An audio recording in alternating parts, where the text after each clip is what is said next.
Are you considering a low-carb diet in 2025? With so many fad diets and conflicting information out there, it's hard to know what to believe.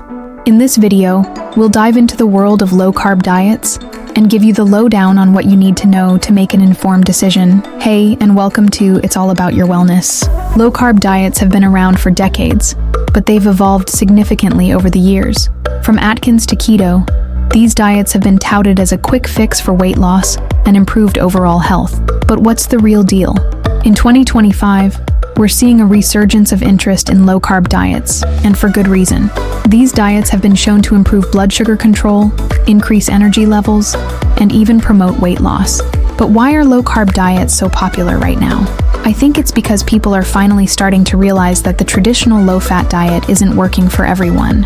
We're seeing a shift towards more personalized nutrition, and low-carb diets are a big part of that. Plus, with the rise of keto and other low-carb variations, people are getting creative with their food choices and seeing real results. So, what's the science behind low-carb diets? Essentially, when you cut carbs, your body starts to shift from relying on glucose for energy to relying on stored fat. This can lead to weight loss, improved blood sugar control, and even increased energy levels. But it's not all sunshine and rainbows. There are some major misconceptions and challenges associated with low-carb diets that we need to talk about. One of the biggest misconceptions about low-carb diets is that they're all about cutting out entire food groups. That's just not true. While it's true that you'll need to limit your carb intake, you can still eat fruits, veggies, meats, and even some starches like sweet potatoes and rice. The key is finding the right balance for your body. Another challenge people face on low-carb diets is getting enough fiber. It's easy to get caught up in cutting carbs and forget to make sure you're getting enough fiber-rich foods like fruits, veggies, and legumes. But fiber is crucial for digestive health, satiety, and even blood sugar control. And then there's the issue of sustainability. Let's face it, cutting carbs can be hard, especially when you're surrounded by carb-heavy foods all day. It takes a lot of planning and prep to stick to a low-carb diet, and that can be tough for some people. Nutritional deficiencies are another major concern on low-carb diets.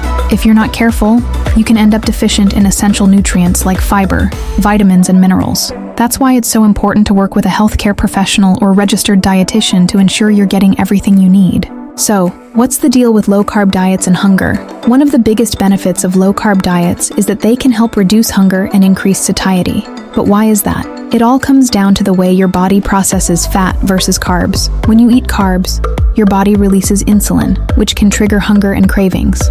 But when you eat fat, your body releases ketones, which can help reduce hunger and increase feelings of fullness. Speaking of ketones, let's talk about the keto diet. Keto is a type of low-carb diet that's specifically designed to get your body into a state of ketosis, where it's burning fat for fuel instead of carbs. Keto has been shown to have some amazing benefits, including improved weight loss, increased energy, and even improved blood sugar control. But what about other low-carb variations, like paleo and Atkins? These diets are all about cutting out entire food groups, like grains and legumes, in addition to limiting carbs. While they can be effective for some people, they're not for everyone. So, what's the latest research saying about low-carb diets? One of the biggest breakthroughs in recent years is the discovery that low-carb diets can actually help improve gut health.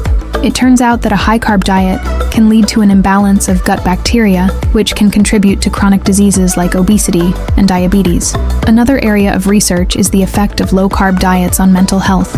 Some studies have shown that low-carb diets can help reduce symptoms of depression and anxiety, possibly due to the increased production of neurotrophic factors. So, what's the most significant insight or breakthrough related to low-carb diets in 2025? For me, it's the recognition that low-carb diets aren't just about cutting carbs. They're about finding a personalized approach to nutrition that works for your body. In 2025, we're seeing a shift towards more personalized nutrition, and low-carb diets are a big part of that.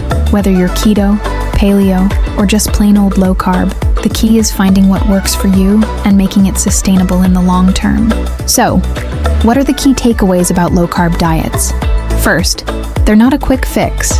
They're a lifestyle change. Second, they require careful planning and prep to ensure you're getting enough nutrients. And third, they can be incredibly effective for weight loss, improved blood sugar control, and even overall health. Thanks for joining me on this journey into the world of low-carb diets. Have you tried a low-carb diet before? Share your experiences with me in the comments below. And if you want to learn more about healthy eating trends, make sure to subscribe for a healthy and fulfilling life. Remember, your health is your wealth.